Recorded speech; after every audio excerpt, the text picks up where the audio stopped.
if you look at what happened with COVID, let's just look at that. Like, how did they pass this off? Look at the media today. Do you know that they're giving COVID vaccines to 6-month-old children now?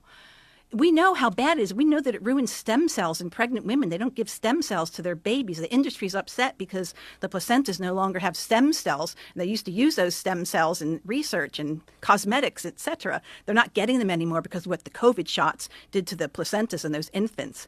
That's not being talked about in the media. Nothing bad about the shots being talked about when we have Kevin McKernan and all these people looking at it going, there's SV40 in it. There was a staphylococcal endotoxin gene. There were 2 snake genes in there. You know, it's a definite gain of function. Nope. We got to put it on the baby vaccine schedule, because any doubts whether or not well-funded about the vaccination must not be allowed to exist. That's why. That sounds like a religion. And it's been It going sounds on. like a cult. It sounds like a crazy cult that the whole world's been sucked into. Giving a COVID shot to a baby today is insane. 3 of them.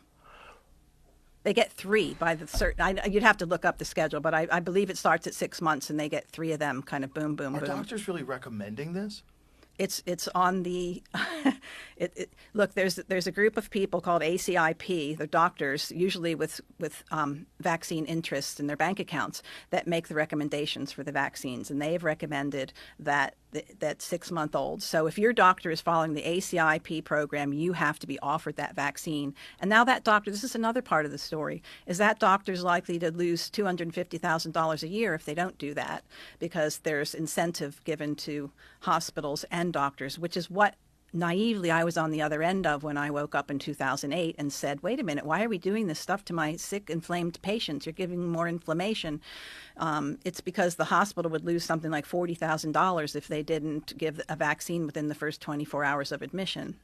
Oh, my God. And they would get $40,000 if it was all a money game. That's really the bottom line of it. And I didn't know that until a nurse years ago, who was a high-level administration. She said, Suzanne, this is why they did that to you. Oh, wow, okay. Well, at least it makes sense now. Nobody wants to